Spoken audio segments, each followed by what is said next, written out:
Bom, boa noite, né, a todas, todos, todes. Essa é a nossa, sei lá, quinta ou sexta aula, né? Na verdade, é a nossa sexta aula de História do Direito e do Pensamento Jurídico da Faculdade Nacional de Direito da UFRJ. Se vocês observarem, né, estamos, né, com 2 semanas de, eu não vou dizer atraso, são 2 semanas de delay em relação ao cronograma.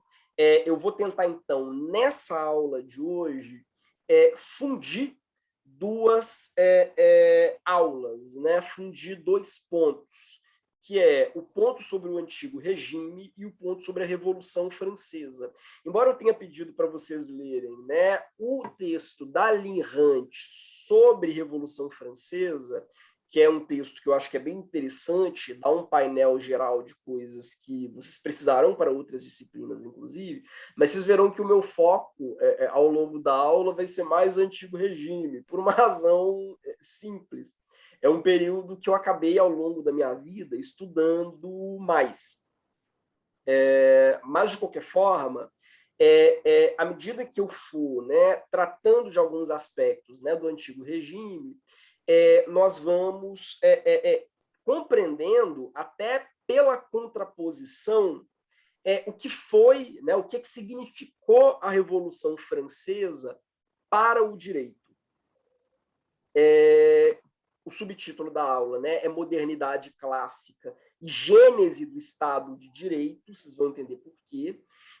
Um ponto aqui que eu acho que é importante, antes de mais nada, né, eu vou usar indistintamente os termos antigo regime e modernidade clássica.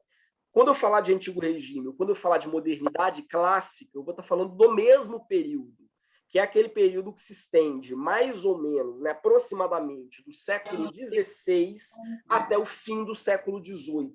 Do início do século XVI até o fim do século XVIII. Tranquilo? Ou um pouco antes, né, de meados do século XV até o fim do século XVIII. Tranquilo isso?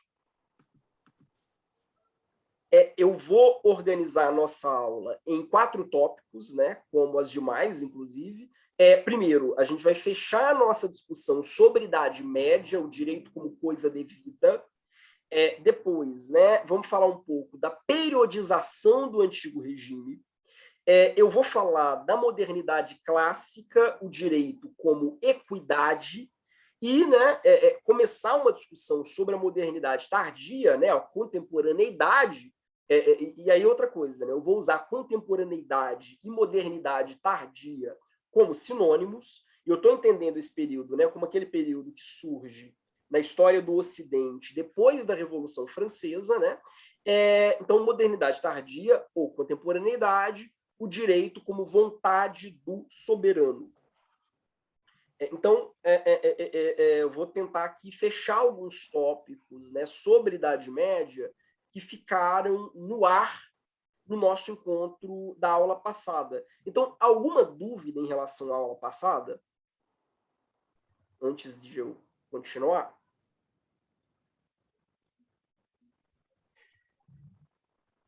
Alguém? Não? Eu tenho um colega que diz que eu não deveria dar aula atrás de uma parede branca. Eu devia fazer igual o Davi, por exemplo, que tem um mapa, ou o João Gabriel, que colocou umas imagens, né? Porque eu coloco uma parede branca, parece que eu estou flutuando no espaço, em alguma série futurista. Tipo aquela série da Netflix dos androides que vão educar um grupo de crianças, eu esqueci o nome da série, mas fica parecendo que eu estou realmente, enfim, contracenando no vazio. É muito estranho mesmo. Bom, mas de qualquer forma, né, há um ponto que é crucial para a aula de hoje, inclusive, né, mas que é fundamental abordar numa discussão sobre o direito medieval. Que ponto é esse? É o tema do pluralismo jurídico medieval. vou tentar traçar aqui, né, um painel do que significa esse pluralismo jurídico, mas, né, para fazer isso, eu preciso reforçar algumas ideias que a gente debateu na nossa aula anterior. A primeira, que me parece crucial, assim, que vocês guardem no coração, é que para os medievais, uma ação não é justa porque ela está na lei. Uma ação está na lei porque é justa. Vocês percebem? Hoje, se vocês perguntam para qualquer advogado, sei lá, furto de energia elétrica é justo ou injusto? Ele vai dizer, é injusto a partir do momento em que existe um artigo no Código Penal que prescreve isso como um crime. Então, é isso que torna essa ação, furto de energia elétrica, injusta. Antes de existir, vocês são novos, né? Muitos de vocês são novos para lembrar, mas antes de existir um tipo penal específico no nosso Código Penal, dizendo furto de energia elétrica é crime, antes que houvesse, né, um tipo no Código Penal tratando especificamente disso, o furto de energia elétrica não era crime, então não era uma ação propriamente injusta dentro do nosso sistema jurídico. Eu não poderia condenar uma pessoa por gato antes que isso fosse tipificado, até por uma razão muito simples, né? E aí tem uma pegadinha. Se vocês lerem, né, o Código Penal, ele descreve furto como subtração de coisa alheia móvel. Pois bem, energia é coisa? Segundo a física, não. Quer dizer, mais ou menos, né? Faz tempo que eu não vou à aula de física, mas pelo menos em tese, energia não é coisa. Então, o gato não era considerado crime, quer dizer, não era entendido como um ato injusto, porque ele não se encontrava tipificado. Para os medievais, a lógica é simetricamente inversa. Existe uma legislação para proteger direitos que são anteriores a essa legislação. Os direitos existem na ordem das nossas relações sociais. O direito ele existe concretamente. A norma vem simplesmente para conferir a esse direito uma nova proteção. Quer dizer, a norma ela é um instrumento que serve, no fundo, para oferecer alguma armadura, vamos dizer assim, alguma tutela política a um direito que existe independentemente da norma. A Mariane comentou, né? Mas não tem incisos agora que tipificam o crime de furto de energia? Exato, exatamente. Existem esses incisos exatamente porque a categoria geral de furto não abarcava o furto de energia. Justamente por descrever o furto como subtração de coisa alheia móvel.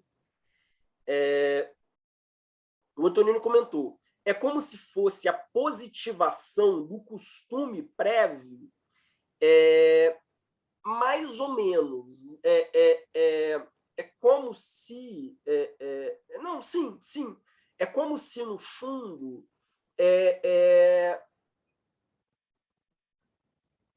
bom, sim e não. É como se, no fundo, eu reconhecesse o seguinte, né? O mundo em si já é um mundo juridicizado, vamos dizer assim. As nossas relações cotidianas, elas já são marcadas pela juridicidade. Elas são essencialmente jurídicas, né? As coisas elas são minhas, intrinsecamente minhas. Determinadas coisas são intrinsecamente minhas. Não cabe ao legislador dizer, por exemplo, que o meu corpo me pertence, ou que a minha integridade física me pertence. Ela é minha por natureza. Independentemente de um texto jurídico que diga que eu tenho direito à minha integridade física, porque o meu corpo é meu, o meu corpo já é meu por direito. Para os medievais, isso era uma lógica muito entranhada. O Dante comentou, né? Tudo é mercadoria. No fundo, o direito ele simplesmente reconhece, quer dizer, o sistema jurídico, né, as normas, elas simplesmente reconhecem direitos que são pré-existentes a elas. O Gabriel perguntou, né? Então, agora energia é coisa? É uma discussão curiosa. Não vou entrar no debate da tipificação, não, mas eu acho que o que o legislador fez foi equiparar a energia elétrica à coisa. Embora não sejam a mesma coisa, energia elétrica é equiparável à coisa para fins de direito penal. Mais ou menos nessa linha.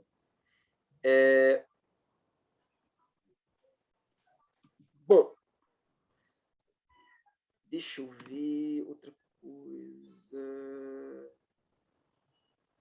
A Mariane perguntou, energia não é coisa, mas o furto a uma empresa, sim, né? Furtando algo de alguém. Não, o crime de furto ele é muito específico, é furto de coisa, é furto de um objeto. Eu não posso furtar, por exemplo, uma ideia imaterial, aí o tipo penal é outro. O legislador ele é muito rigoroso nesse sentido também. Bom, mas enfim. Julgar, então, né, não é aplicar uma norma a um fato, mas é avaliar o que é devido a alguém usando a razão prática. Lembram que a gente falou de razão prática, da ideia de prudência? Lembram disso? Por que a atividade do jurista, a atividade do juiz, por exemplo, né, é uma atividade essencialmente jurisprudencial? Porque o juiz ele não está simplesmente pegando uma norma e observando se essa norma corresponde a um evento. Ele está analisando uma determinada situação e, a partir dessa análise da situação, vendo quais são os direitos objetivos, os direitos concretos que emanam dessa relação. Por isso que é uma atividade que ela é sempre aberta, digamos assim, né?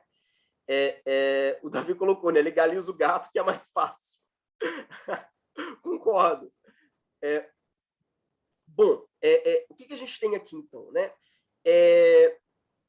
Se a atividade jurídica ela é fundamentalmente uma atividade de descoberta de direitos que existem objetivamente na realidade, então, pelo menos em tese, qualquer pessoa racional pode dizer o direito. Quer dizer, qualquer pessoa racional pode ter jurisdição. A ideia de jurisdição é isso, né? Juris dicere, ou seja, dizer o direito. Qualquer pessoa racional, fazendo uso da razão, qualquer pessoa que tenha, vamos dizer assim, fé pública ou respeitabilidade pública, né, que tenha autoridade pública, pode dizer o direito.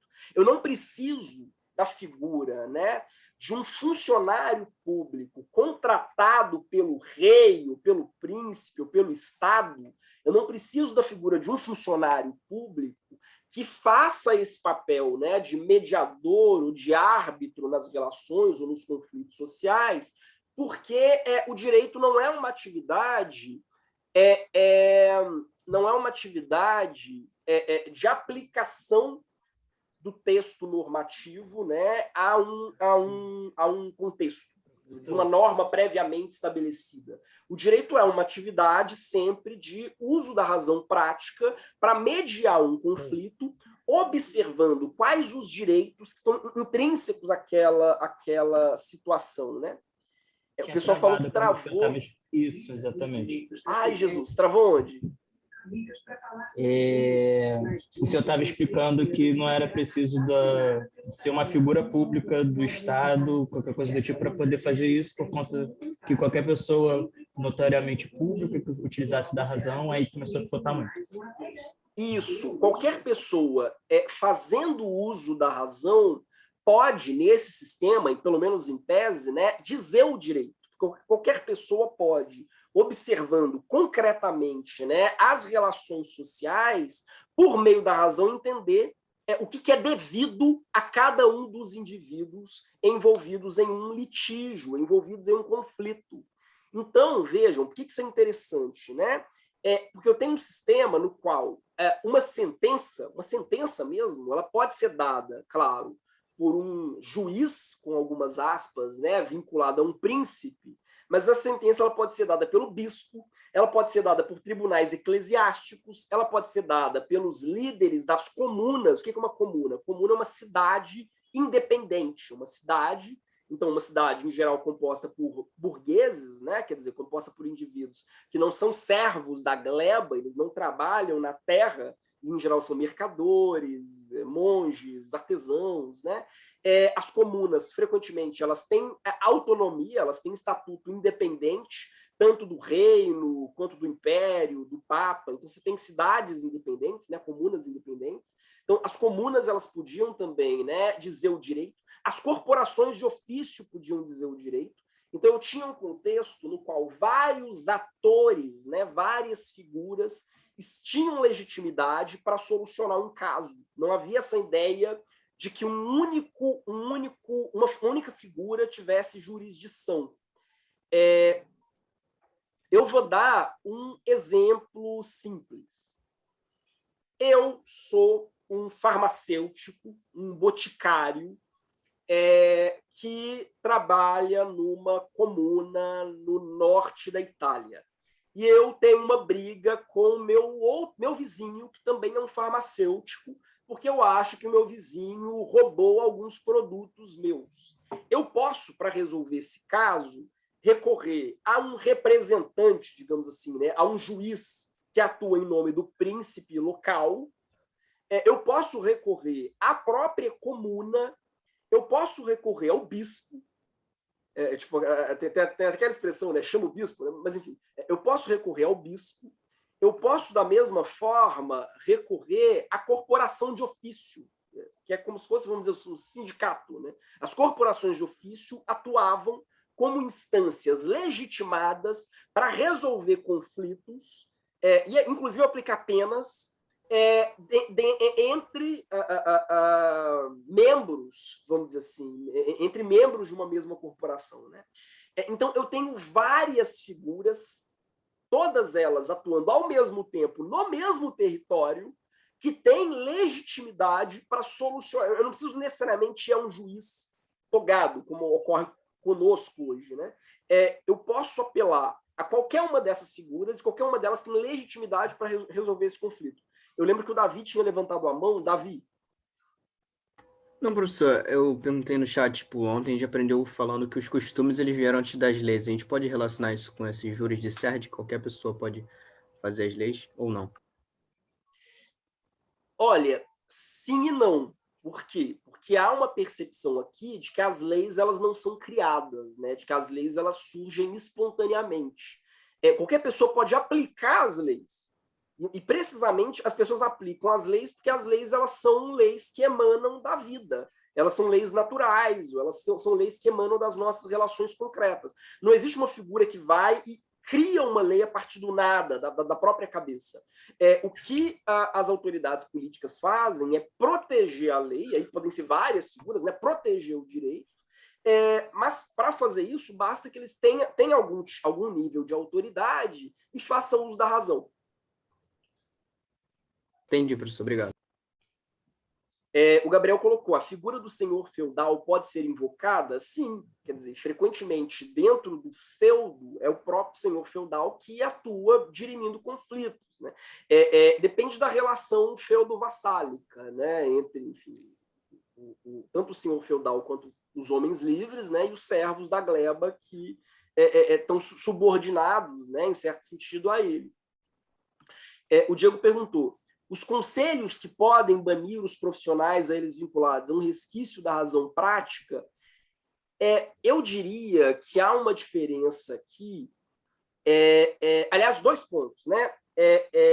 Se você ler, se você der uma olhada no Santi Romano, ou então no Oliveira Viana, Santi Romano é italiano, Oliveira Viana é brasileiro, os dois muito associados ao debate sobre direito social. Santi Romano na Itália, né, o Oliveira Viana aqui no Brasil.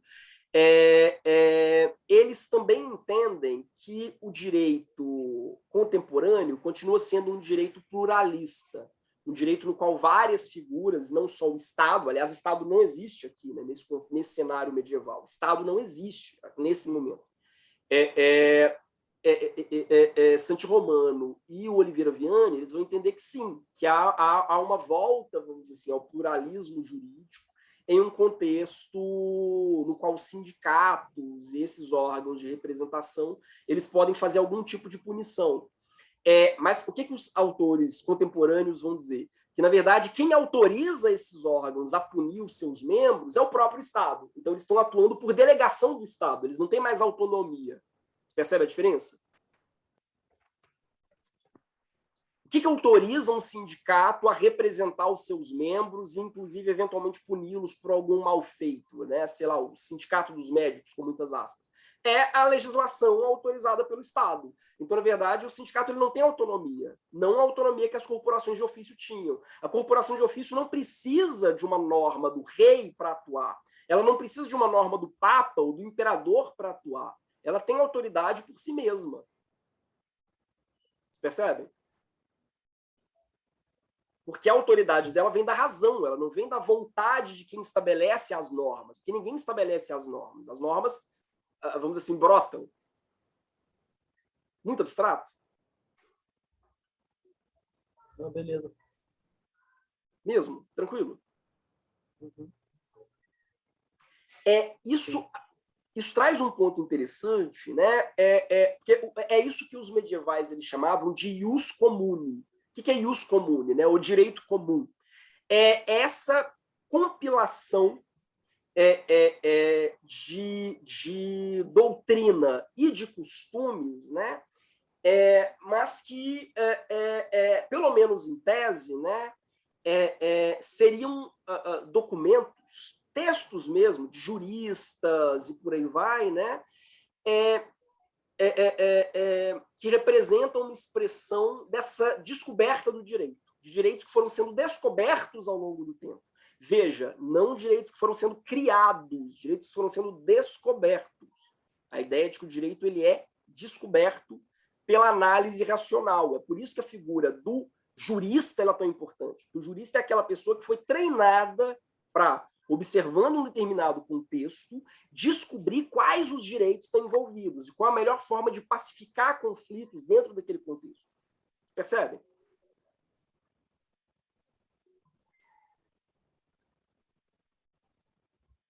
Estão caladinhos. Entender, professor. Obrigada.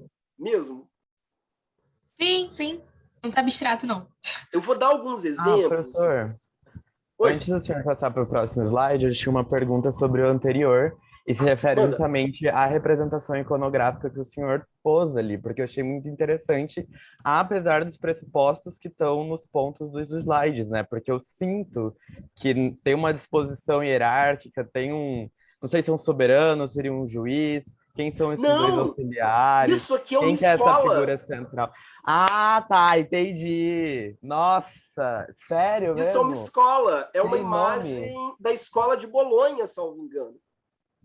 Tem nome artista para eu dar um Google e pesquisar melhor, ler mais sobre, porque eu acho que obra de arte comunica muito, e aí Cara, eu fiquei me muito lembro. interessado. Eu posso dar uma olhada depois na figura se eu cheguei a anotar a referência que eu peguei. Porque eu vou pegando essas referências. Eu tenho um banco assim, de fotos e memes que eu vou usando. Às vezes eu coloco dados mais aprofundados sobre a figura, outras vezes não. Depois eu posso dar uma olhadinha e te falar. Ah, tá, entendi. Então, eu tava fazendo uma relação e aí eu achei que o senhor tinha colocado de propósito, mas é só ilustrativo, né? Tipo, eu pensei que era um tribunal, alguma coisa. A Tava questão... fantasiando aqui. Mas é bom que você tenha tocado nisso, porque há dois pontos, né? Primeiro, no século XI, tanto o Império, né, quanto o Papado, eles vão contribuir para o surgimento da Escola de Bolonha, que é considerada a escola de direito mais antiga do Ocidente. E a Escola de Bolonha, ela tem uma especificidade que é justamente essa ideia de que o papel do jurista não é conhecer o direito de cada região. Tipo, sei lá, eu vou ser um jurista nos territórios germânicos, no que vai vir a ser a Alemanha, eu vou ser um jurista na Itália, eu vou ser um jurista na Espanha, eu vou ser um jurista na França. Pouco importa para mim conhecer as normas locais. O papel do direito não é me ensinar as normas locais. O que importa é eu conhecer o direito romano e o direito canônico, que são grandes expressões do uso da razão na resolução de conflitos, lembrem disso, para, em qualquer lugar que ele esteja, aplicando os princípios do direito romano e do direito canônico, resolver qualquer conflito. Vocês percebem? Então, o direito comum, a escola de Bolonha ela é um reflexo muito nítido dessa crença de que a razão é um instrumento mais do que suficiente para que eu resolva conflitos de forma unificada. Tranquilo. O João Gabriel colocou aqui a referência. Obrigado, João. A referência da imagem, né, no caso. Mas o Daniel levantou a mão. Daniel.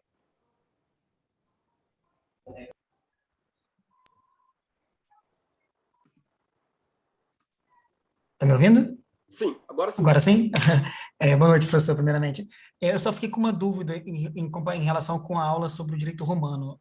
Se eu me lembro direito, existia uma função mais localizada de quem fazia o direito naquela ocasião, né? E nessa parece que isso dissolve um pouco. Mas quando você falou jurista, eu me confundi um pouquinho.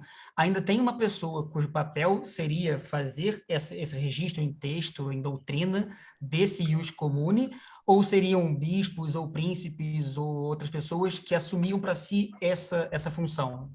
A princípio, qualquer pessoa pode fazer isso. Eu não preciso ser diplomado na escola de Bolonha, por exemplo, para fazer esse papel. Mas é claro que, até por essa fé, vamos dizer assim, né, na capacidade da razão em resolver conflitos, eles realmente acreditavam que a escola de direito dava ao estudante uma sensibilidade nova para pensar o direito, a partir dessas referências. Vocês percebem? A escola de Bolonha vai ser a grande referência de todas as escolas de direito no Ocidente depois, né? Mesmo hoje, quando os nossos professores frequentemente falam, né, de racionalidade jurídica, de que o objetivo é ensinar vocês uma racionalidade jurídica, eu, a bem da verdade, não acredito nisso, até por um viés historicista.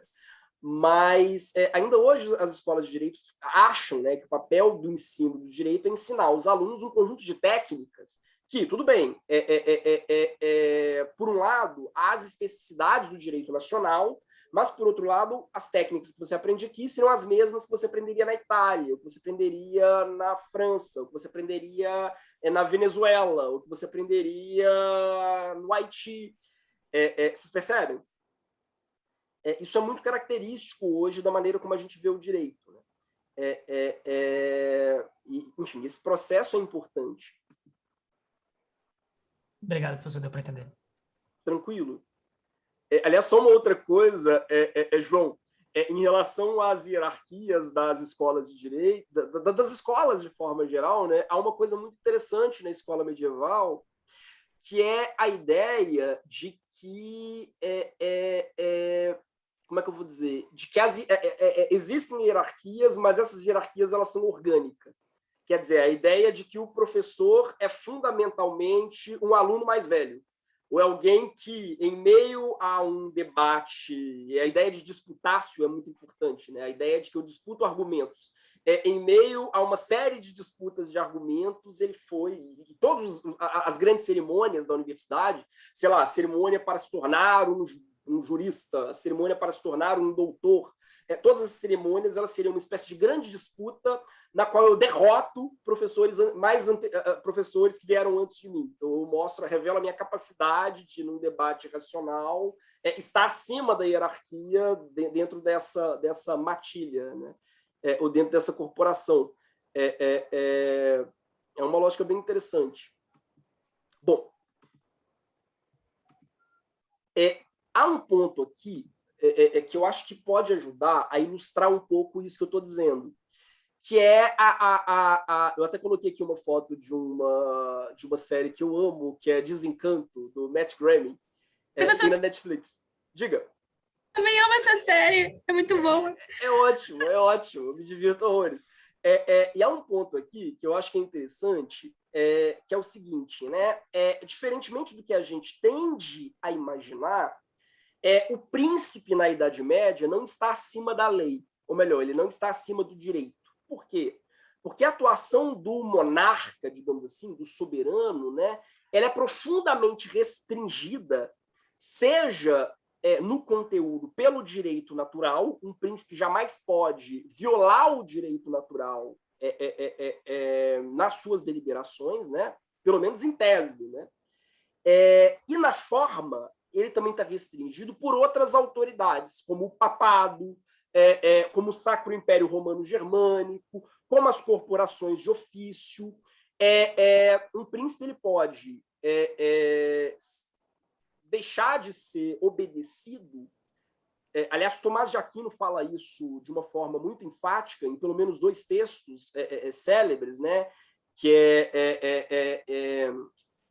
são 2 cartas dele.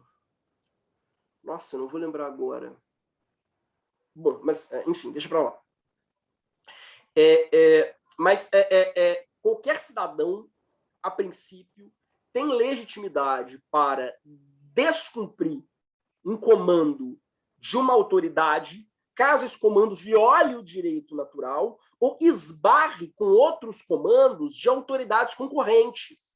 O Papa, o Império, as corporações de ofício. Então, o poder do príncipe, na verdade, ele é severamente limitado. Um dos debates que eu acho mais divertidos na Idade Média é o do tiranicídio. Vários autores sérios da Idade Média debatem. O que é tiranicídio? É a morte do tirano.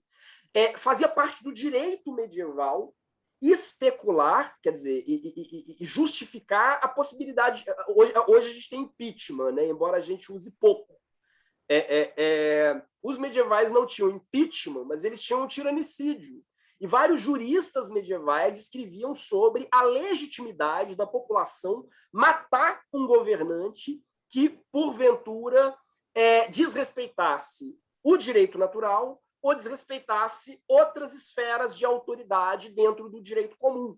Então, é como se a gente sentasse aqui, eu estou dando aula de direito para vocês, e a gente começasse a especular sobre como matar o Bolsonaro. Não, olha, não, e veja, eles debatiam, inclusive, procedimentos. Tipo, não, vocês não podem matar o Bolsonaro enforcado, porque o tipo de crime que ele comete merece que ele seja esfolado em praça pública, o corpo dele seja partido por cavalos. Essa era uma discussão séria para os juristas medievais, porque o rei não está assim, o soberano em tese, né? Quer dizer, a própria ideia de soberania não existe aqui, porque o príncipe, o rei, enfim, quem ocupa essa função de governo, ele jamais está acima do direito, ou do direito natural, né? nesse caso, né? Deixa eu ver uma coisa. O pessoal está rindo aqui, né? Eu proponho a guilhotina, o Dante. A Camille perguntou, né? Tiveram casos de tiranicídio? Sim. Há casos na história medieval de tiranicídio, é divertidíssimo. Vejam, é um tema jurídico absolutamente importante para eles, que mostra, inclusive, a supremacia do direito, digamos assim, né? O império do direito, para usar uma expressão de um teórico menor, né?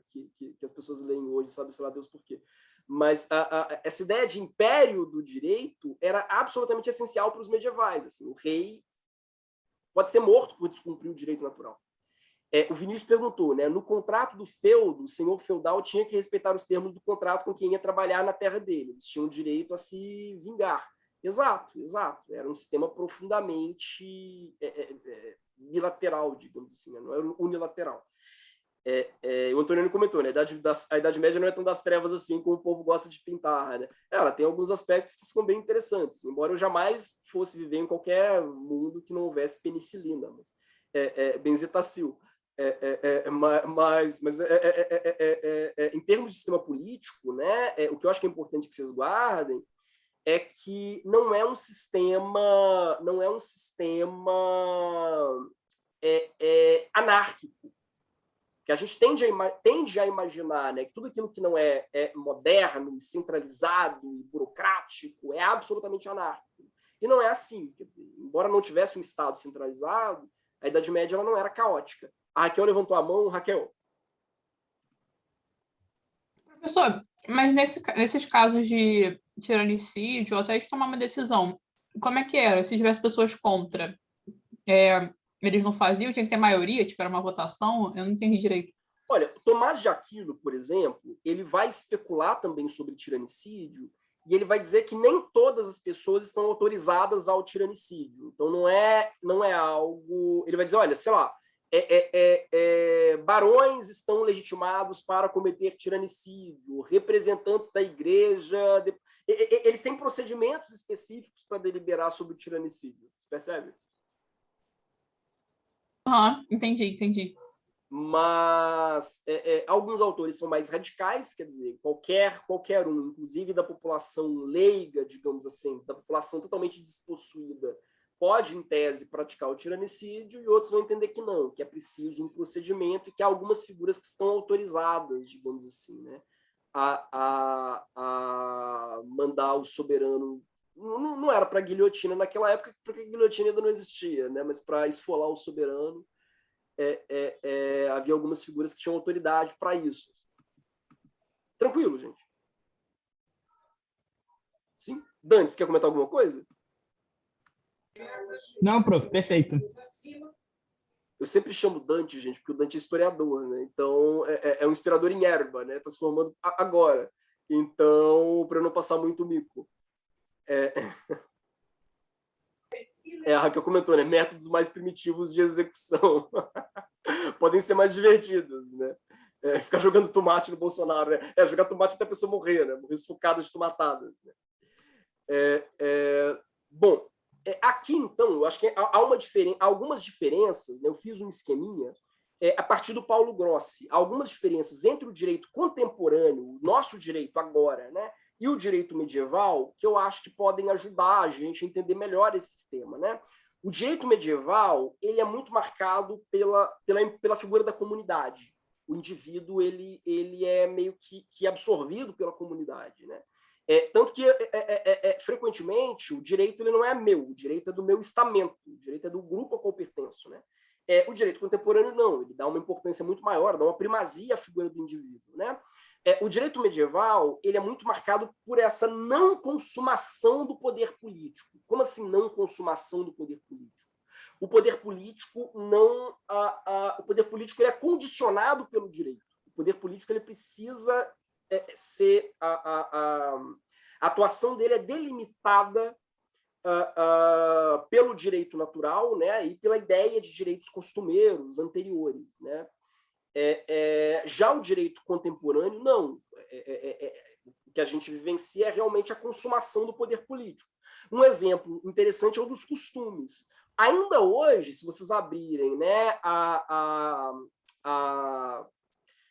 aquela que era chamada antigamente de Lei de Introdução ao Código Civil, hoje mudou de nome, acho que é Lei de Introdução às Normas do Direito Brasileiro, ela vai dizer que, no Brasil, costume é fonte do direito. Costume também é fonte do direito no Brasil.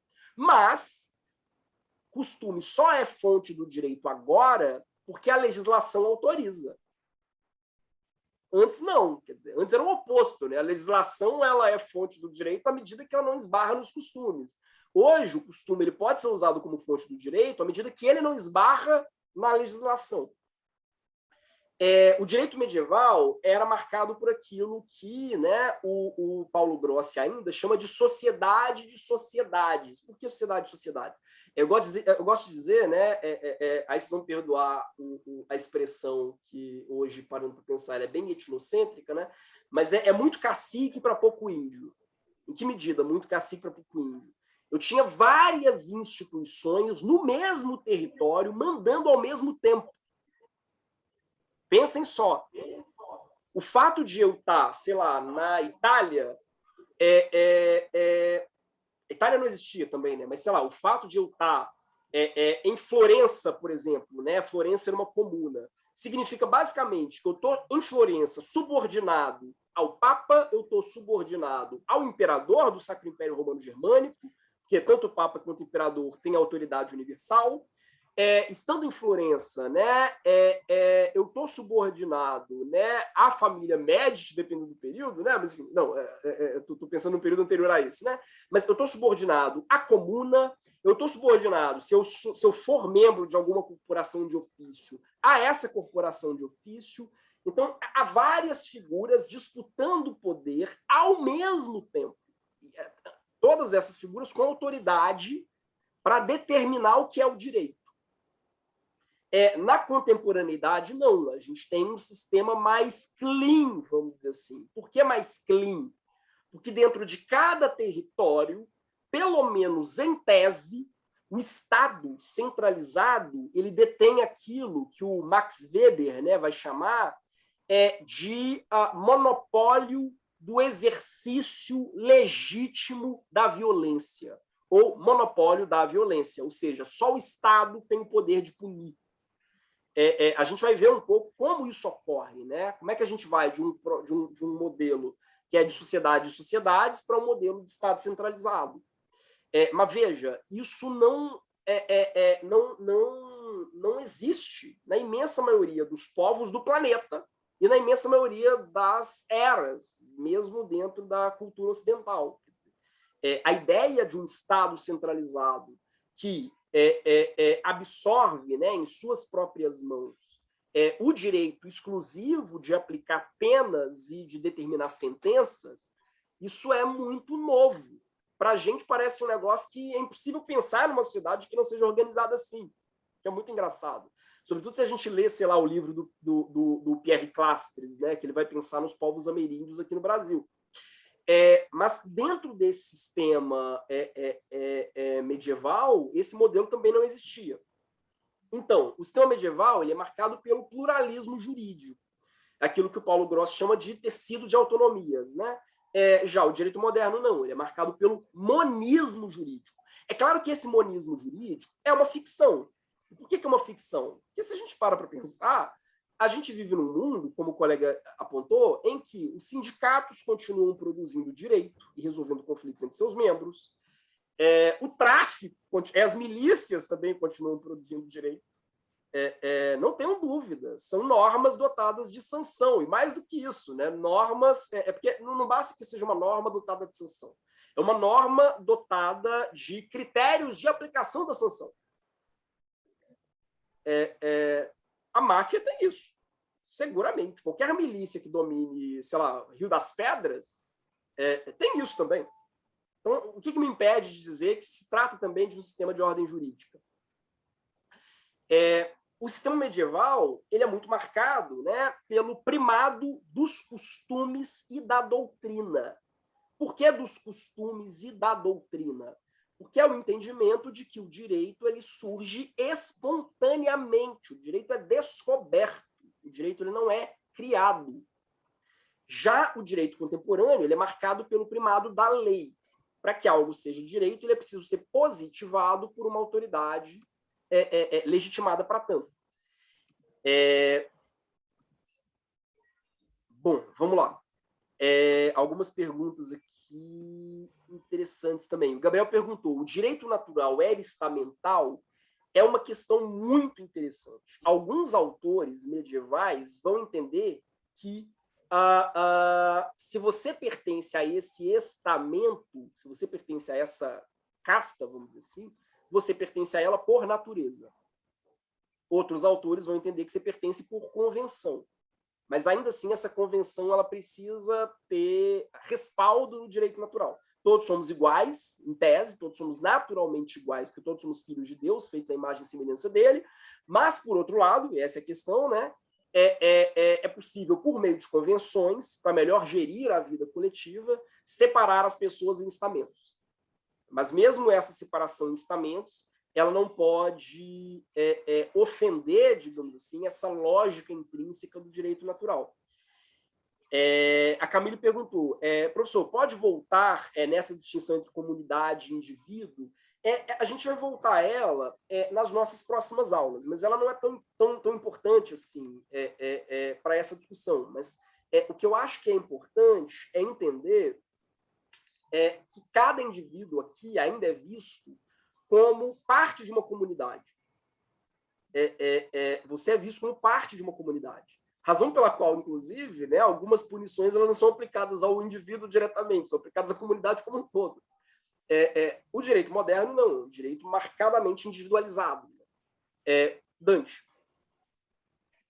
Não, só para dizer, essa sociedade de ordens que existe, ela seria justificada justamente por Deus também. A igreja, apesar das dissonâncias dentro da própria igreja católica, ela vai dizer que existe naquela sociedade aqueles que trabalham, aqueles que lutam, aqueles que guerreiam e aqueles que oram. E fugir de acordo com essas normas, com essa ordem, seria fugir de acordo com o próprio Deus que teria designado isso. Não que todo mundo tivesse predeterminado alguma coisa que isso só vai vir com o protestantismo, mas todo mundo tinha uma coisa, tinha um lugar social ali que deveria exercer suas próprias funções e não poderia fugir daquilo assim, dessa forma. Tanto é que, de certo modo, apesar da igreja concentrar o grande poder durante a Idade Média, há uma certa separação com a temporalidade, porque o senhor feudal ele vai concentrar em si o domínio. Ele vai concentrar em si todo o poder político, jurídico e econômico sobre as suas próprias terras. O rei, quando surgir e tudo mais, ele vai ter essa dimensão também, com o respaldo da Igreja Católica se valendo novamente dessa questão. Existe uma sociedade de ordens. Você não pode desrespeitar também essa ordem temporal, porque essa ordem temporal foi criada também por Deus, tal como essa ordem sagrada que nós somos. A Igreja é a mulher de Cristo, é a mulher de Deus, é o que representa a mãe de todos aqui na Terra. Então, ela que dá a legitimidade também do rei, se ele deve continuar exercendo o seu poder ou não, e assim por diante. Os fiéis estão ali para isso, tanto para trabalhar, orar e respeitar o rei e o seu senhor, dependendo do contexto que for. Sim, sim. O Vinícius até comentou aqui, ó, isso em relação ao direito contemporâneo, né? O costume jurídico é garantido por lei nos casos em que a legislação não especifique algum fato ocorrido. Esqueci qual o artigo. Bom, o resto da nossa aula agora vai ser para tentar entender como é que a gente passou de um sistema como esse aqui do direito medieval para um sistema moderno, ou melhor, para um sistema contemporâneo, né? E aqui o Antigo Regime e a Revolução Francesa são essenciais. Então, próximo tópico, né, a periodização do Antigo Regime. Esse sistema do direito medieval, ele vai, ao longo dos anos, né, entrar em crise. Esse é um sistema que ele entra em crise. E entra em crise por uma série de fatores. Eu trouxe aqui alguns desses fatores, né, que são muito bem abordados por um autor, não da história, mas da filosofia do direito, que é o Michel Villey, num livro que já é considerado clássico, né, chamado A Formação do Pensamento Jurídico Moderno. Talvez o primeiro elemento, né, que o Villey aponta para a crise do direito medieval seja o choque entre realismo e nominalismo no século XIII. Havia duas correntes filosóficas, não só no direito, duas correntes filosóficas em geral, né, disputando espaço a partir dos séculos XII e XIII, na Idade Média, enfim, na Europa medieval, né? Que correntes são essas? A primeira é a corrente realista. O que os realistas defendiam? Que as nossas ideias, vou fazer uma síntese bem tosca dessas duas correntes, né? Mas os realistas defendiam que as nossas ideias, as nossas concepções de mundo, elas têm correspondência real no mundo. Por quê? Porque o mundo em si é racional. Então, toda construção lógica, racional, que eu faço na minha cabeça, não é só um produto da minha cabeça, é um produto quer dizer, eu estou captando, eu estou descobrindo uma racionalidade que é inerente ao universo. A gente falou disso quando falou de Agostinho, por exemplo, né? É uma concepção nitidamente realista, a ideia de que existe um Deus bom, um Deus racional, que construiu um mundo de forma igualmente racional. Então, quando a gente lê o mundo à nossa volta, a gente capta essa racionalidade inerente, né? Muitos autores vão começar, eu não vou me aprofundar nessa discussão, mas muitos autores vão começar a argumentar que essa tese, que é a tese de Agostinho, que é a tese de Tomás de Aquino, séculos depois, né, vão argumentar que essa tese nega a transcendência de Deus. Porque se Deus é absolutamente transcendente, então os desígnios de Deus são insondáveis. É impossível ao ser humano, por meio da sua racionalidade, compreender a racionalidade de Deus. E se Deus criou o mundo a partir de alguma ordem, essa ordem ela é necessariamente incompreensível, incognoscível para os seres humanos. Deus é totalmente outro. Deus é um mistério. Quer dizer, Deus transcende os limites da nossa mera razão. Então, todas as nossas concepções e categorias racionais, elas são, em certo sentido, ficções. Elas são hipóteses, podem ser hipóteses bem fundamentadas por meio de indícios, mas sempre serão hipóteses provisórias. Muito abstrato?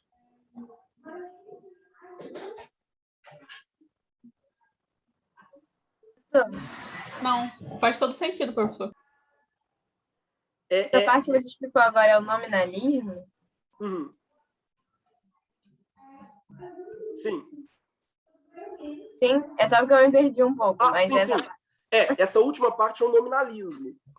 O nominalismo ele vai surgir a partir de uma discussão que ela é teológica, uma discussão que ela é muito forte, por exemplo, entre os franciscanos. O que os franciscanos vão dizer? Eles vão dizer, olha, um filósofo que acha que é capaz de, por meio da sua razão, compreender como o mundo se estrutura, é um filósofo que está pecando, porque está negando a transcendência divina.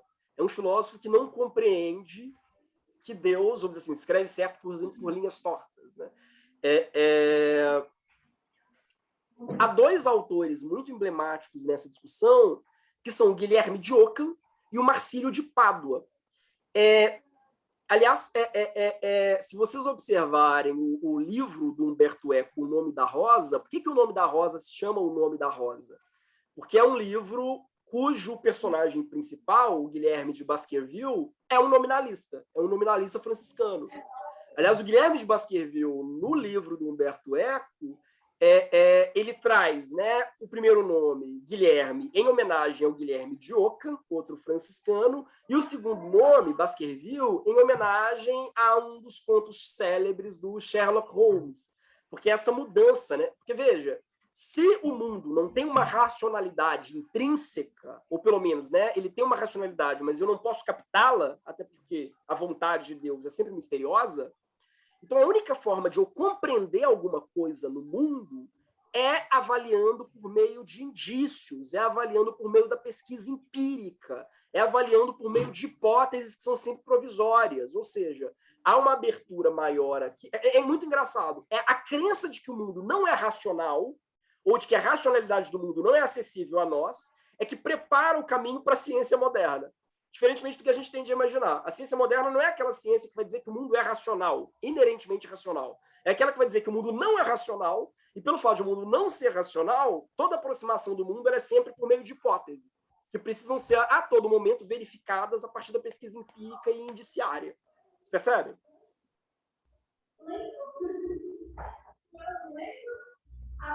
Gente, estão caladinhos. Mas, professor, Tem alguém? Olá? Essas hipóteses que eles vão observar não seria um pouco você descobrir a razão? Não a razão, mas você descobrir a vontade de Deus? Não por uma razão, não por um motivo. Essas hipóteses elas são sempre provisórias, elas são sempre fictícias, vamos dizer assim. Uma hipótese ela só funciona à medida que ela, como é que eu vou dizer? À medida que ela se sustenta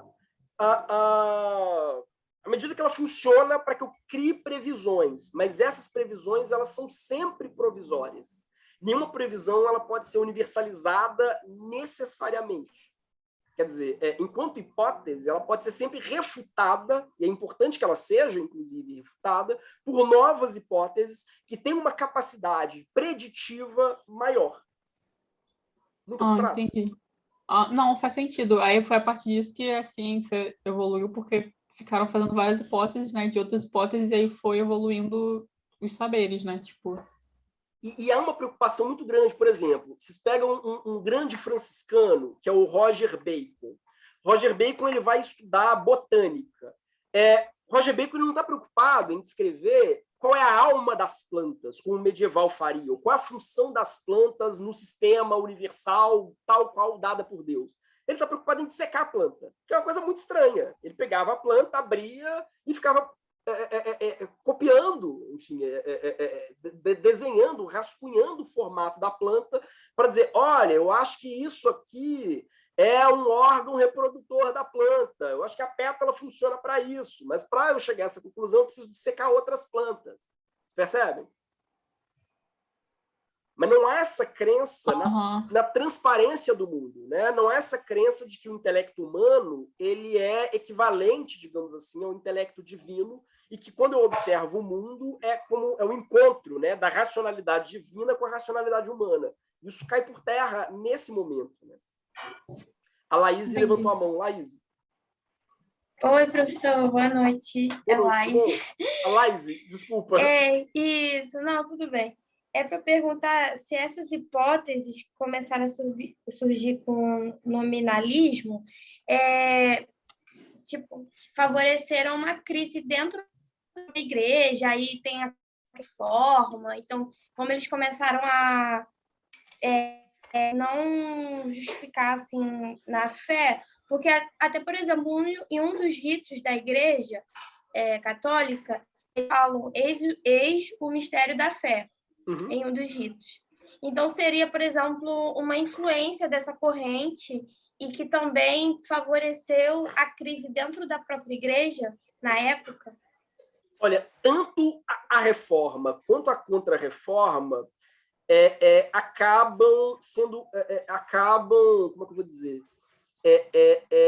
vindo, né, de uma linha direta com essas discussões aqui. Por quê? Porque aí, veja só, se por meio da razão eu não posso chegar a essas grandes verdades, a única coisa que a razão me dá é hipóteses sobre investigações empíricas, então eu não posso usar da razão para conhecer grandes valores. Eu não posso sentar e fazer filosofia de gabinete. A razão ela me permite fazer ciência empírica positiva, mas a razão não me permite, por exemplo, debater qual é a ordem do mundo, o que é a justiça, o que é a verdade. A razão ela não tem condição de fazer isso. Então, o que esses autores vão dizer? Qual é a alternativa para você enquanto fiel? É ir diretamente à escritura. Só a escritura, é o texto da escritura, o texto da Bíblia diretamente, e não a razão, que vai me dizer o que eu devo ou não devo fazer, em que eu devo ou em que eu não devo acreditar. Percebe? Sim, sim. E aqui está a beleza, vamos dizer assim, da tese do Michel Villey. Porque o que o Michel Villey vai dizer? Se eu não posso, por meio da razão, compreender uma ordem inerente ao mundo, ou qualquer coisa do gênero, né? Então, como é que eu vou saber o que é justo ou injusto? Como é que eu sei o que é uma ação justa ou injusta? Se eu não posso olhar o mundo e descobrir, por exemplo, o que é devido a fulano ou o que é devido a Beltrano. Lembram disso? Enfim, se a razão não é um instrumento apropriado para eu fazer isso, o direito ele é o quê, então? Aqui que entra a questão do positivismo, né? Tanto Guilherme de Ockham quanto Marcílio de Pádua vão dizer o seguinte: direito é simplesmente aplicação da norma criada pela autoridade responsável por ela. Essa autoridade ela pode ser, no caso do direito canônico, né? Pode ser diretamente Deus, mas algo, então, faz parte do direito canônico, não porque é racional, mas porque no texto da Bíblia Deus disse diretamente que é necessário fazer isso, ou pode ser o soberano, porque o soberano diretamente diz que algo deve ser feito. Eu vou deixar de matar alguém, não porque isso seja naturalmente injusto, porque fira o bem comum, ou fira o direito natural. Isso é irrelevante. Eu vou deixar de matar alguém porque, seja o soberano no seu texto, seja o Papa, ou seja, Deus, né, na Bíblia, diretamente me deu um comando dizendo que é errado fazer isso. Percebe? Muito abstrato, gente. Não. Não. Entender, sim. Mesmo? Um outro ponto que está ligado a esse, né, no aprofundamento dessa ideia, é a peste negra.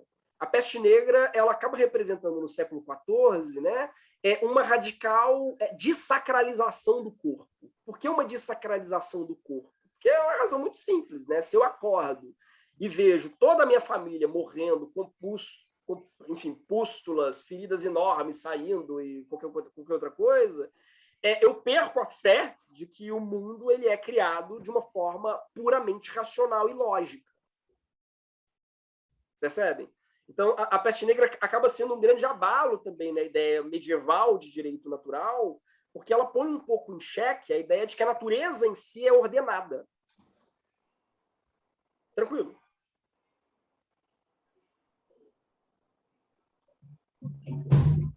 Um outro ponto que é interessante, né? O Daniel comentou, né? Até mesmo porque as autoridades religiosas também pode ser um dela, né? Exatamente. Eu podia ser bom, ser mal, justo, injusto, inocente, culpado. Ela vinha para todos, né? Professor. Diga. Não, é interessante também porque no século XIV é o período de crise, né? Você tem a guerra, a peste, a fome, depois de tudo que a Igreja Católica estava dizendo que era para as pessoas fazerem, e mesmo assim isso estava cometendo a elas. Então, no meio dessa crise vem também a dúvida da própria, se a Igreja estava realmente representando Deus nesse sentido, era detentora desse saber e da verdade, e em tudo que dizia respeito ao que ele sabia até então, né? Se a gente está fazendo tudo certo, se a gente está seguindo as ordens divinas estabelecidas, por que a gente está morrendo desse jeito? Por que as pessoas da Igreja estão morrendo dessa forma? E para completar, pouco tempo depois, se descobre um novo continente. Então, mais motivo para dúvida. Então, é um mundo se abalando ao mesmo tempo e sendo destruído, pouco a pouco. Exato. Então, é uma verdadeira crise. A Camille perguntou, né? Mas na natureza ordenada não teria peste negra? Não entendi a relação. É muito mais difícil acreditar que existe uma ordem natural, assim, né, que a natureza ela possui uma inteligibilidade intrínseca, se uma cidade inteira pode ser dizimada por uma doença que ninguém sabe de onde veio. Você percebe? Perde um pouco a ideia de que existe um propósito e de que esse propósito é inteligível. O Cleison levantou a mão. Cleison.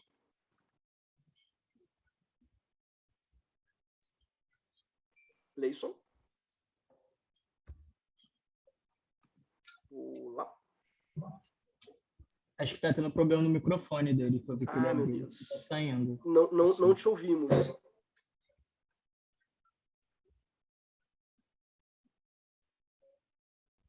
Não está dando para te ouvir. Deixa eu ver. Tenta de novo, mas enquanto isso eu vou conduzindo. Há um outro ponto que é interessante aqui, desde o século XIII também, na verdade desde o século XI, né, existe um embate muito forte entre a Igreja e o Sacro Império Romano-Germânico, né, que acaba levando, paradoxalmente, né, a um esvaziamento de poder. Então, você tem muitas regiões, aquela história, né, cachorro que tem 2 donos morre de fome. Você tem muitas regiões que, em virtude da disputa... A Itália é um grande exemplo, né? A Itália é uma região onde tanto o papado quanto o Sacro Império Romano-Germânico têm muito interesse, exercem muito poder, e justamente por causa disso, há uma sensação quase que de esvaziamento de poder.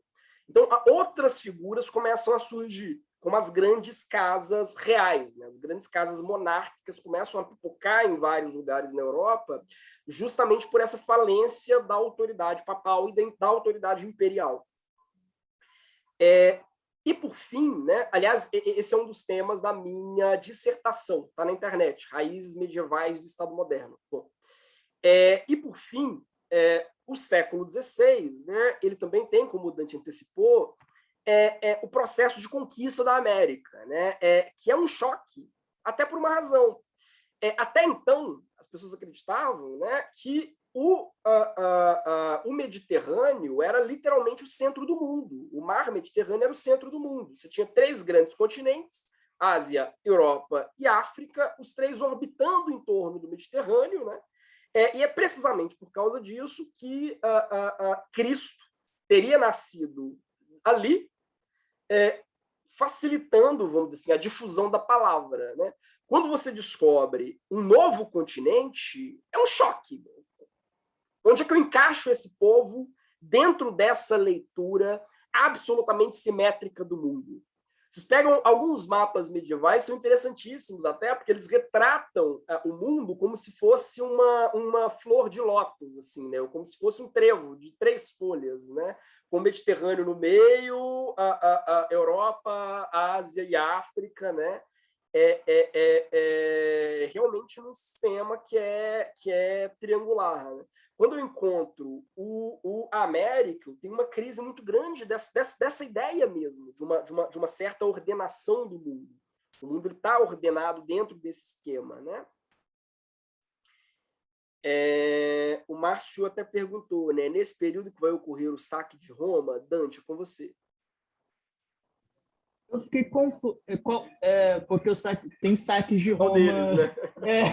Eu não sei se é esse, porque tem os dos germanos, tem dos. Depois no século XI também tem, dos normandos e dos sarracenos, e não sei se é esse, mas tem vários saques. Tem ainda no final da Antiguidade, tem durante a Idade Média, pode ser tanto na Alta Idade Média, não sei dizer. É que eu ouvi que, tipo, nesse período teve um saque de Roma que os caras falam que é até o fim da Renascença na Itália. Os caras chegaram e destruíram. Sim. Não, a Itália, durante a Renascença, é muito interessante, é um paradoxo aqui, né? A Itália, durante a Renascença, é, ao mesmo tempo, né, um grande sucesso de um ponto de vista artístico, intelectual, disseminando teorias e obras pela Europa, e é um grande fracasso político. Assim. A Itália ela vai ser invadida sistematicamente por vários povos, a França, a Espanha. A Itália ela vira uma espécie de saco de pancada da Europa. Vários. Se a gente estuda o período em Florença, por exemplo, né, imediatamente anterior a Maquiavel, com Savonarola e por aí vai, a gente vai ver que a Itália ela é frequentemente assolada por potências estrangeiras mais fortes. Né? E Maquiavel pensa um pouco isso, né? A incapacidade da Itália se unificar como seus vizinhos conseguiram se unificar, né? A incapacidade da Itália de se construir enquanto um poder articulado que faça frente a essas invasões periódicas mesmo. Né? Ela é frequentemente dilapidada. Dilapidada por comunidades que tiveram uma capacidade de centralização, inclusive militar, que a Itália naquele período não tem. Ela está realmente fraturada por conflitos internos. Maquiavel fala disso, inclusive. Né? Ele fala, olha, a Igreja Católica, por um lado, né, é incapaz de unificar a Itália, mas ela também tem o poder de impedir que outra potência unifique a Itália. Então, você tem Nápoles, por um lado, né? Nápoles que é relativamente independente, você tem o Duque de Milão, que é uma força independente, você tem os estados pontifícios, né? Que é todo o território sob o comando do Papa, que também é independente, você tem Florença, que é independente, nenhum deles tem poder suficiente para unificar a Itália, para guerrear contra os seus vizinhos, que vão invadi-la reiteradas vezes, né? Mas, por outro lado, a igreja tem mas, por outro lado, quer dizer, eles são todos absolutamente fragmentados. É uma das razões, inclusive, que explicam por que a Itália foi uma das últimas nações europeias a se unificar, né? Bom, mas, enfim. E está naquele contexto da guerra entre o Papa e o Sacro Império Romano Germânico, que o professor estava falando ainda há pouco. Tá. Aliás, o próprio Sacro Império Romano, Alemanha e Itália, um dos últimos estados, né? Um dos últimos estados europeus a se unificarem, entre outras coisas, porque tanto a presença do Sacro Império quanto a presença da Igreja impedia que houvesse unificação, ao mesmo tempo que, enfim, não era capaz de defender ela própria de realizar essa unificação. Aliás, tem um texto do Hegel que é divertidíssimo sobre o caso da Alemanha, né? Que ele vai dizer que a Alemanha não é um Estado, e a culpa de a Alemanha não ser um Estado é um império. Pelo fato de a Alemanha ser um império na ficção, ela não é um Estado na realidade. Mas isso já no século XIX.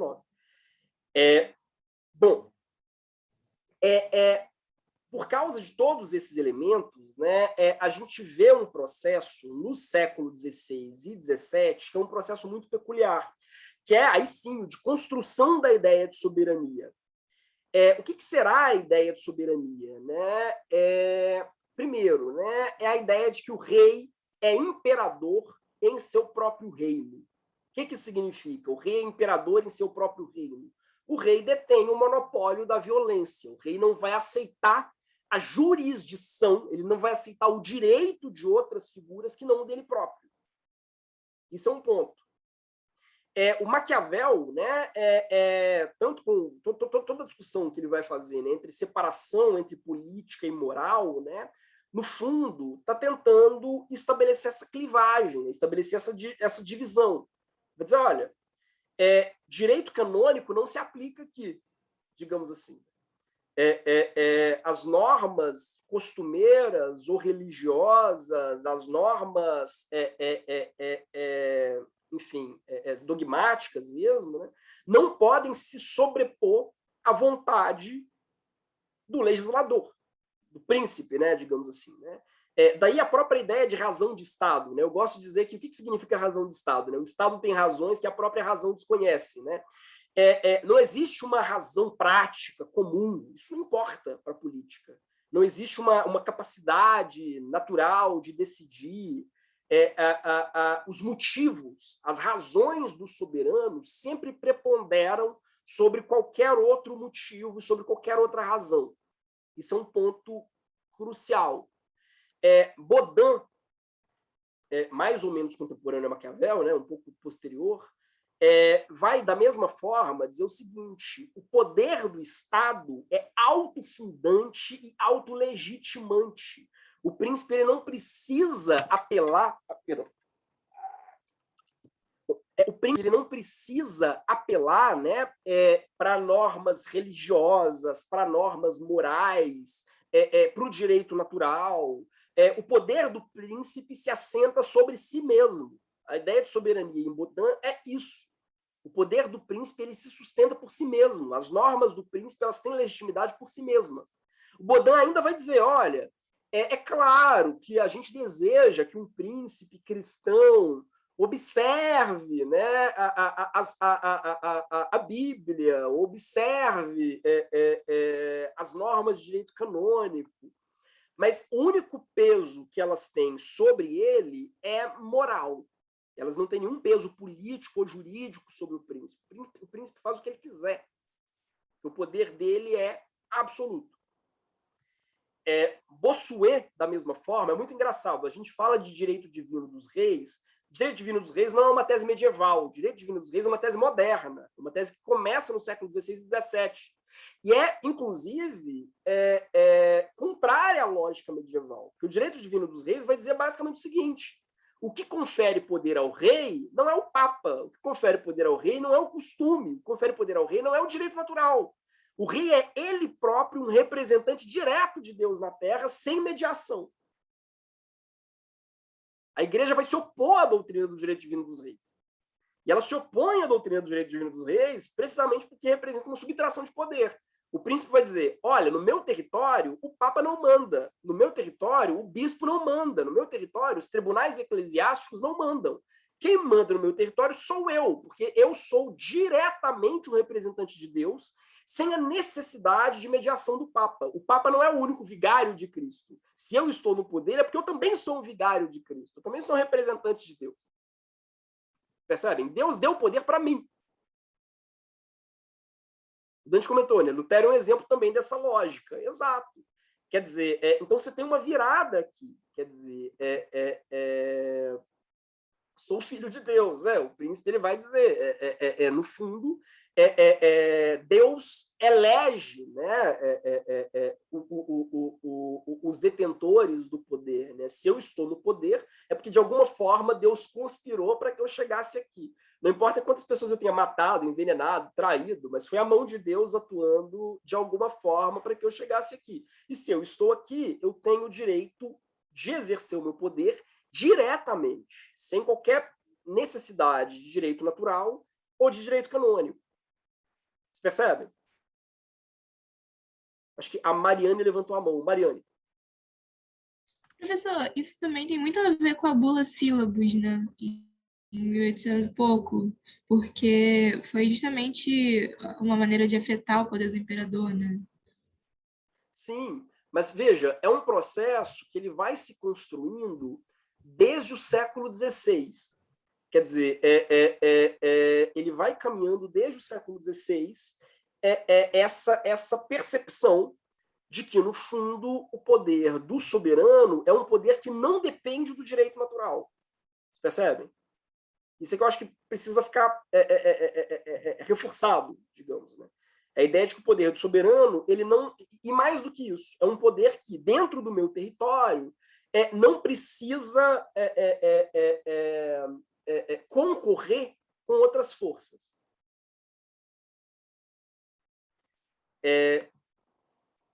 A Camille comentou, né? Foi porque eu mereci. É basicamente isso, né? A ideia do direito divino dos reis é essa.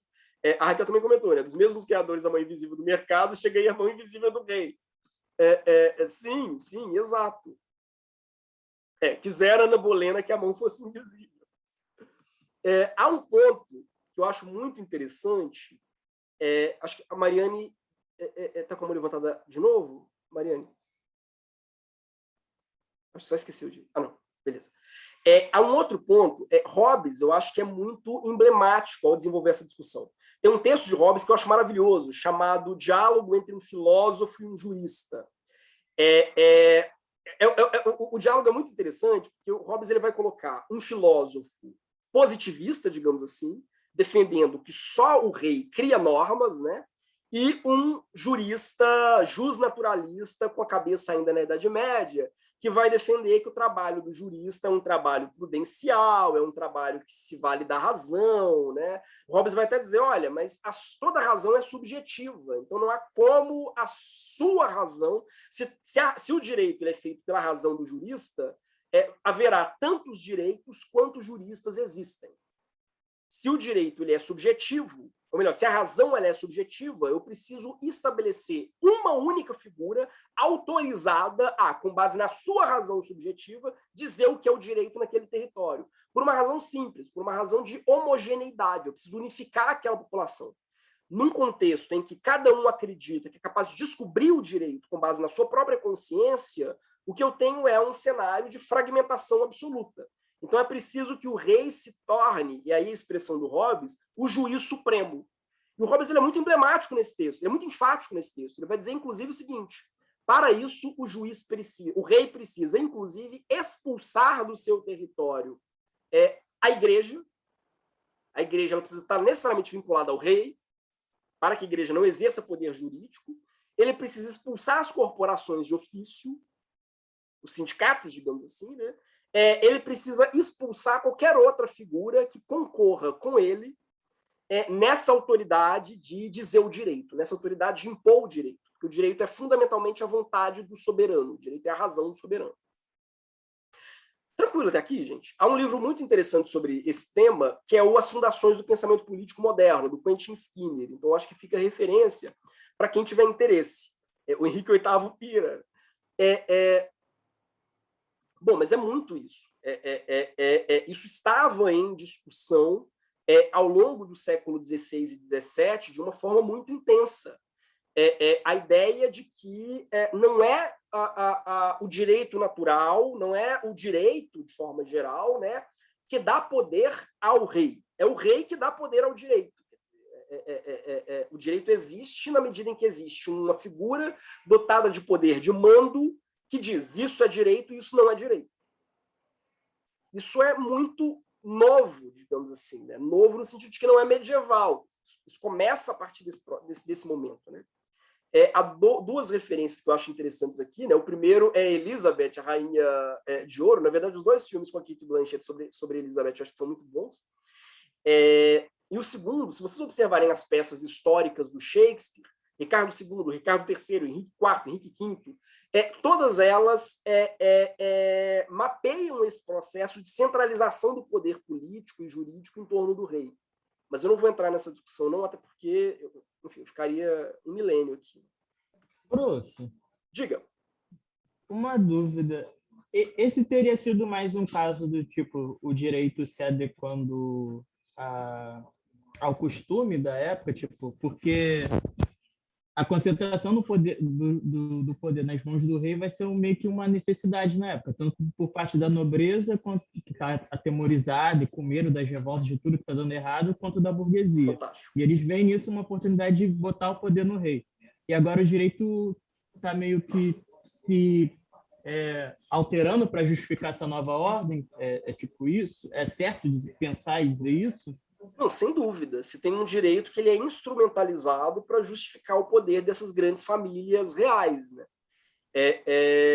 Isso acontece com muita ênfase. Assim. Vários autores vão, inclusive, opor. Não, por um lado, você tem esse direito costumeiro, primitivo, desses juristas velhos formados em Bolonha, que tem uma visão tem uma visão arcaica, mistificadora do que é a vida social. E, por outro, você tem um direito moderno, estabelecido de uma forma organizada pelas grandes famílias reais. Né? Você pega o Shakespeare, o Ricardo III, que é o último dos Plantagenetas, né? Ricardo III é a personificação desses velhos barões feudais, né? Que vão ser tratorados pela nova Casa Real, né? Que vai vir com uma forma moderna de organização da vida coletiva, uma forma mais publicizada, baseada em normas escritas, né? Então tem toda uma propaganda em torno disso também. Né? Entendi. Obrigado, professor. Agora, finalmente, a gente entra, na verdade, no Antônio Manuel Espanha, pelo menos na reta final. Eu vou falar muito rapidamente dele e encerrar com ele na nossa próxima aula. Mas o Espanha, né, é o autor de 2 textos, né, que eu indiquei na bibliografia sobre Antigo Regime. Ele é um historiador e jurista português. Ele foi professor de várias instituições, como a Universidade de Lisboa e a Universidade de Nova Lisboa, né?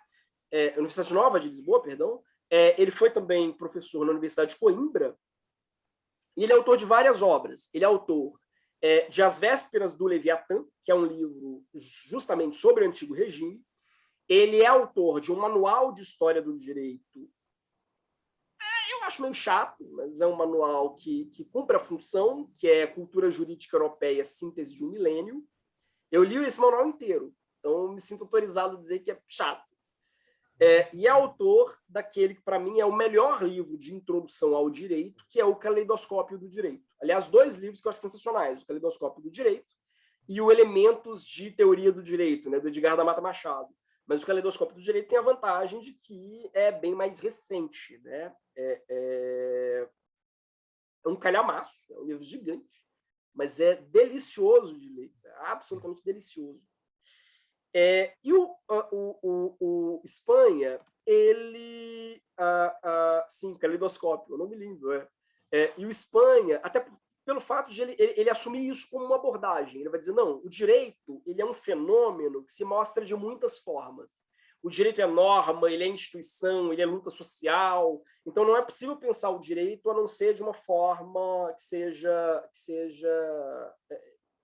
pluralista mesmo, né? Uma pluralidade de abordagem. E o Espanha ele tem uma tese que vai atravessar vários dos trabalhos dele. Ele vai dizer que essas grandes monarquias da modernidade clássica, né, que vão do Antigo Regime, né, que vão do século XVI ao XVII, elas ainda são marcadas por um modelo corporativo de governo, como se elas fossem uma transição entre o direito medieval e o direito contemporâneo. Por quê? Por um lado, existe todo um esforço de centralização, do qual a gente estava falando, né, nos nossos slides anteriores. Há todo um esforço de centralização que, na teoria, já estava ocorrendo, quer dizer, os teóricos, né, do direito e da política já falavam disso, mas, na prática, o Estado absolutista é um Estado profundamente limitado ainda por outros poderes. O Estado absolutista nunca foi absoluto no sentido de que ele é um poder. Por mais que o monarca, né, bata no peito e fale que ele é soberano, que ele é imperador no seu próprio reino, né, por mais que ele tente fazer isso, ele ainda precisa se ver às voltas, né, com um sistema no qual a autoridade dele é permanentemente negociada. Aí só mais 5 minutos, gente, eu fecho, prometo. O Pietro Costa, ele tem uma tese num livro chamado Estado de Direito, é um livro muito bom, que ele vai dizer isso, exatamente isso. As monarquias absolutistas representaram o mais pleno Estado de Direito. É meio irônico isso, né? Mas as monarquias absolutistas representaram o mais pleno Estado de Direito. Por quê? Porque as monarquias absolutistas, né, tudo bem, você tinha o direito produzido pelos reis, né? Você tinha o direito dos reinos. Mas, ao mesmo tempo, o rei ainda era obrigado a aplicar o direito canônico e o direito romano. Vocês lembram que eu falei que até o século XIX, no Brasil, o direito romano ainda era aplicado de forma subsidiária? Lembram disso? Então, sei lá, a gente tem Portugal, as ordenações filipinas, as ordenações manuelinas, as ordenações afonsinas, são normas criadas pelo rei, quer dizer, pela Casa Real, né? Mas essas normas, elas tinham que dividir espaço necessariamente com as normas do direito canônico, com as normas do direito romano. Então, por exemplo, eu vou pensar nas normas que regulam o casamento. Essas normas sobre o casamento, elas não podem ser só as normas das ordenações. Tem que ser necessariamente as normas do direito romano e as normas do direito canônico. Esses sistemas jurídicos ainda se aplicam. Por isso, né, que para o Espanha, né, para Espanha, o direito, no antigo regime, ele ainda é marcado pelo policentrismo e pela flexibilidade. Por quê? Não tenham dúvidas, essas normas, todas essas normas, né, todos esses ordenamentos, eles criam doutrinas que, por vezes, vão ser contraditórias. Então, o jurista, o operador do direito, digamos assim, ele tem uma legitimidade relativamente grande para aplicar essas normas de uma forma que ele achar mais razoável. Ele não está preso às normas do rei, porque ele a todo momento pode jogar com outras normas, como o direito canônico e as normas da igreja, né, como o direito romano e como o direito canônico. Ele pode a todo momento jogar com essas normas em um cenário que ele é muito marcado pela incerteza, que é a expressão que o Espanha usa, né? O esforço do jurista não vai ser o de simplesmente escolher um desses ordenamentos em detrimento dos outros, mas de harmonizar esses ordenamentos. Está muito abstrato?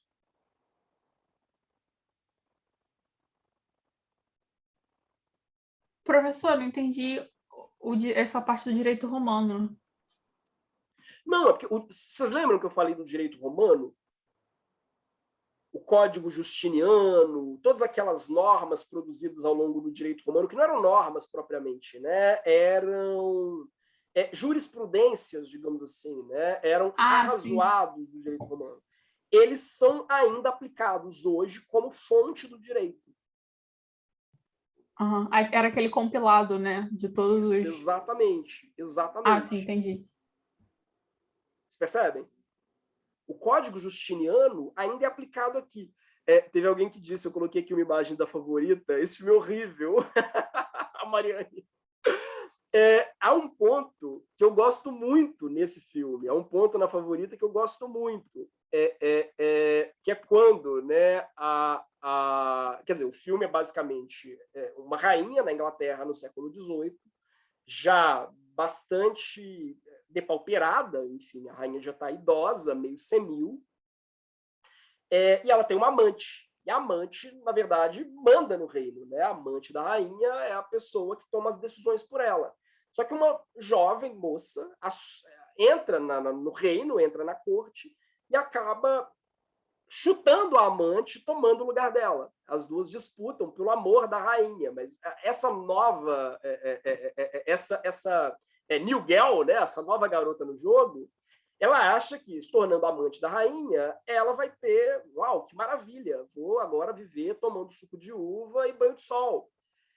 E há uma cena que eu acho sensacional, que ela chega toda enfim, poderosa para a antiga amante da rainha, e a antiga amante diz, nossa, você pensa que ganhou? Coitada de você.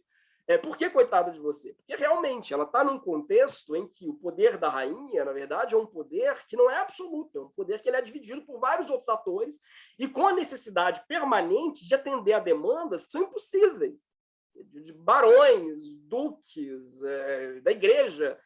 E ela falou, olha, que bom que estou passando o bastão para você, te vira, né? Porque você pegou uma bronca enorme, né? Com grandes poderes e grandes responsabilidades. Então, um pouco, eu acho sensacional, assim, é uma aula do que era a política no antigo regime. Eu vou dizer, olha, tipo, coitada de você. Eu acho que esse ponto, então, né, o que é interessante, né, no Estado absolutista, diferentemente do que a gente tende a imaginar, o pluralismo continua, ele continua sendo um sistema muito marcado pela pluralidade de sistemas jurídicos atuando ao mesmo tempo no mesmo território. Aí, bom, eu não vou passar para o próximo slide, até por uma falta absoluta de tempo, né? Eu vou guardar o próximo slide para a nossa aula seguinte, mas, na verdade, falta pouco. Faltam poucos slides para a gente cobrir o antigo regime e a Revolução Francesa. Mas tá tranquilo até aqui, gente? Muito abstrato? Tá dando para entender, professor, de boa. Eu sei que, assim, é um universo que parece muito distante da nossa realidade, mas, ao mesmo tempo, ele tem alguns elementos que são imprescindíveis para a gente pensar o nosso próprio contexto, né? Porque a gente vive, a gente está tão acostumado à ideia de que o Estado, quer dizer, de que o direito é a produção de um grupo de legisladores vinculados ao Estado, e de que o Estado, né, ao mesmo tempo, tem um corpo de funcionários, né, no caso os juízes, responsáveis por julgar, enfim, os litígios previstos no direito, né, com base, né, em critérios pré-estabelecidos pelo Estado, que a gente estuda isso aqui, parece que a gente está estudando um outro planeta, né? Parece que vem de um universo distinto. O Daniel comentou, eu só gostaria de pedir para você explicar de novo isso do Espanha de Estado corporativista, mas só se não for tomar muito tempo. Se for, melhor deixar para a aula que vem. Não tem problema. É porque, para o Espanha, né, o Estado é uma figura, talvez a figura mais poderosa, mas uma figura entre outras, né, dentro de uma espécie de grande corporação que é um país. Não sei se é uma síntese boa, mas porque hoje, né, a gente entende que o Estado ele detém um poder absoluto sobre o nosso território. O Estado brasileiro é a figura que personifica, né, a nação brasileira de alguma forma, né, e assume a responsabilidade de dirimir os conflitos naquele território. Nesse momento aqui, esse momento de transição, para dizer assim, né, embora eu não goste muito dessa ideia de transição, porque a história toda é sempre transição, né, não existe nada na história que não esteja transicionando para alguma coisa. Então eu detesto quando os historiadores falam de momento de transição. Todo momento é um momento de transição.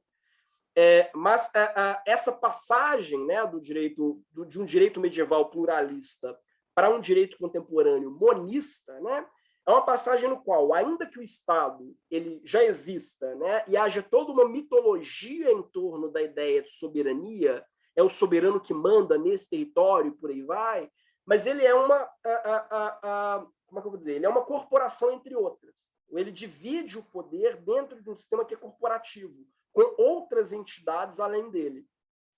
Muito abstrato.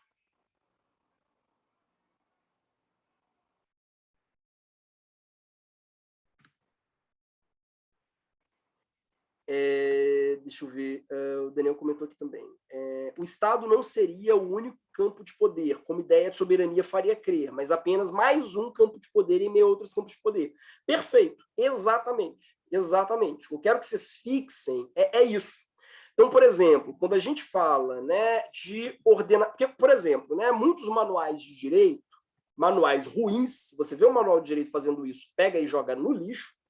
Muitos manuais de direito vão dizer, vamos estudar o direito que era aplicável no Brasil, né? Ou seja, na América Portuguesa, já que o Brasil propriamente não existia, né? Vamos estudar o direito que era aplicável na América Portuguesa do século XVII. Então, vamos pegar as ordenações, sei lá, não lembro o que era agora, afoncinas ou filipinas, sei lá, vamos pegar as ordenações afoncinas.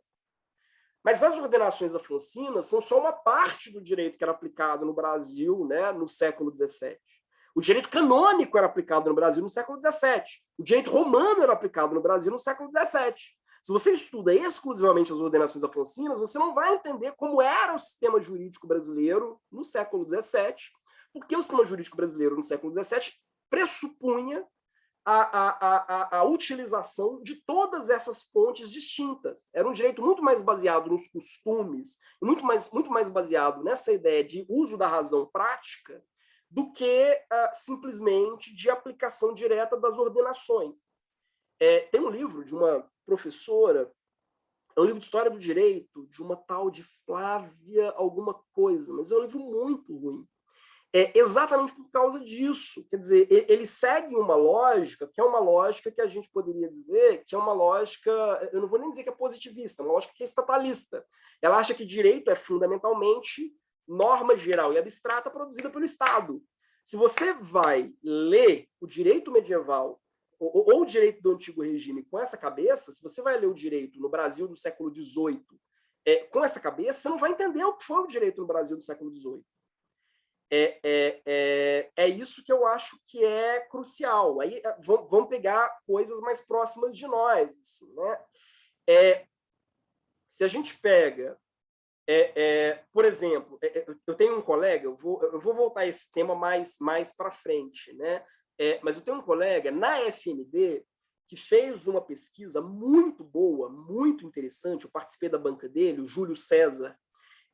O Júlio ele fez uma pesquisa muito interessante sobre processos de reescravização no Brasil no século XIX. Veja, a pessoa era liberta, ela não era escrava, mas ela foi judicialmente escravizada. A pessoa que se arvorava, né, dono dela, senhor e proprietário dela, entrava em juízo para dizer: existe uma pessoa negra que se diz liberta, mas na verdade é escrava por essa razão. Se a gente pega um caso como esse, né, não eram simplesmente as ordenações que se aplicavam. O direito romano, por exemplo, se aplicava. As regras de direito romano sobre escravidão se aplicavam aqui nesse caso. Quase 2000 anos depois. Percebe? Só para citar um exemplo. Então, o que eu estou dizendo? Eu amo quando ele fala os nomes, dá uns shades, né? Mas por que eu estou dizendo isso, né? Porque a gente tende a pensar a história do direito com a chave da contemporaneidade. Também não é uma chave boa para pensar a própria contemporaneidade. Que chave é essa? Para entender o direito brasileiro, eu vou abrir o Código Civil Brasileiro, por exemplo, e vou ler o que sei lá, eu quero entender direito imobiliário, quero entender direito de imóveis, direito real sobre imóveis, no Brasil contemporâneo. Eu abro o Código Civil e leio, e o Código Civil me explica o que eu preciso. Mas a gente tem um Código Civil que não fala, por exemplo, de direito real de laje, que é uma prática relativamente usual em boa parte dos aglomerados urbanos. Isso existe, é jurídico, mas não está no código. Você percebe?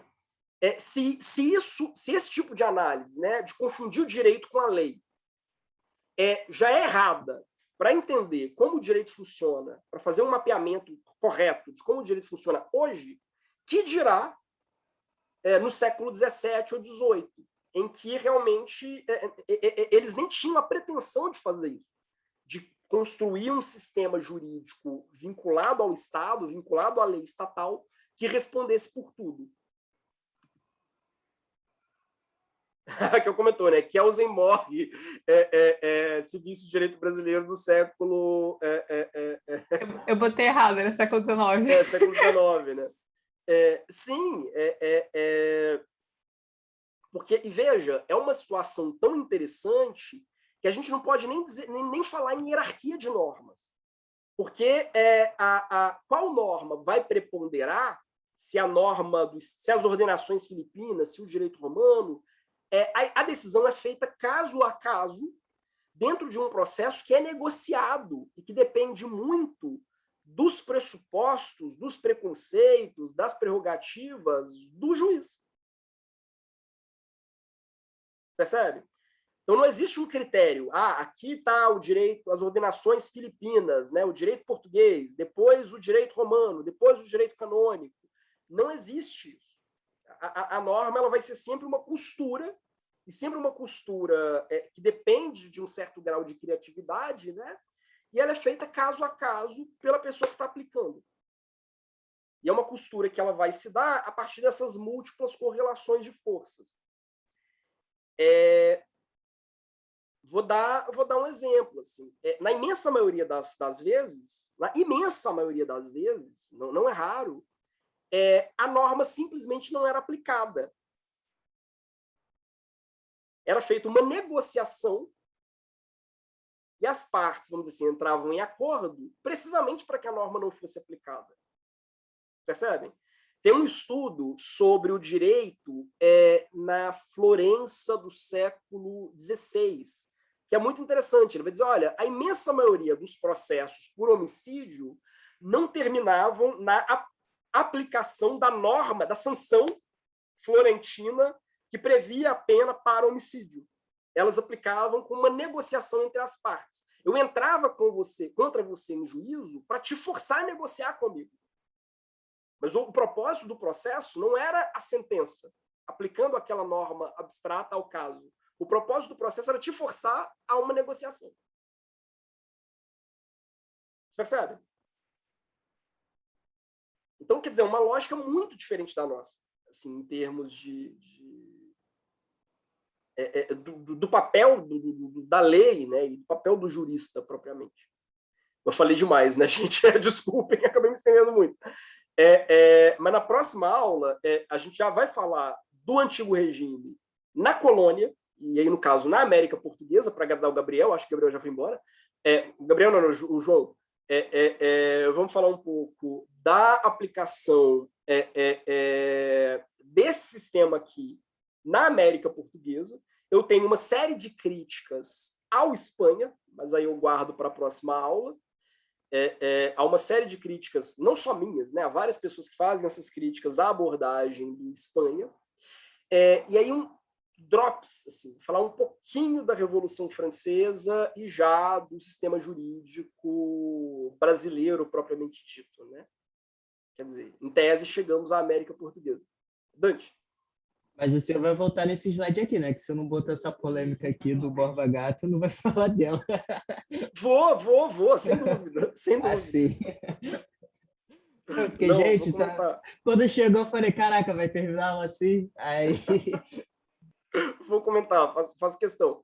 Mas, assim, só um spoiler, né? Porque Borba Gato, para os homens da época, não era um herói. Para os homens da época, Borba Gato era basicamente um assassino que matou o governador a sangue frio, passou 20 anos refugiado no mato e negociou a própria absolvição, ele negociou a não aplicação da pena, porque ele sabia da localização de algumas minas, né? O Eduardo Bueno fala isso muito bem. Então, nem para Bandeirante, Borba Gato prestava, se é que Bandeirante presta para alguma coisa, né? Mas isso é um exemplo muito interessante, o caso do Borba Gato, de como a gente vive um sistema no qual o direito é negociado. Não é porque eu cometi um crime que eu vou ser punido. Presta para queimar, né? O Antônio comentou, né? O Espanha fala isso no texto. Sim, o Espanha ele usa o caso do Borba Gato como exemplo de como o direito ele é um direito negociado. Se você cometer um crime, talvez você seja punido, talvez não. E a pena talvez não seja sequer aquela que está prevista na lei, talvez seja outra. Depende do que você tem a me oferecer, né? A coroa faz isso frequentemente. a gente vai te condenar à forca ou não? Depende, o que você tem aí? Isso era muito comum. Tranquilo, mas eu vou voltar a isso na nossa próxima aula. Barraco, né? O cara matou o governador do Rio. Faz sentido que ele seja absolvido por causa disso, né? Faz todo sentido, considerando a lista de governadores que o Rio teve, né? Nossa, isso é o Brasil em tantos níveis. Rio sendo Rio desde a colônia. Sim, isso é muito característico do direito no antigo regime, inclusive na América Portuguesa. Há vários casos assim, há muitos casos assim. Né? O Deus comentou, em alguns casos a tristeza é quando não conseguem matar. Sim, exato. Mas guardem isso, que ao mesmo tempo, eu acho que o objetivo dessa aula, se é possível extrair alguma lição geral, né, é essa.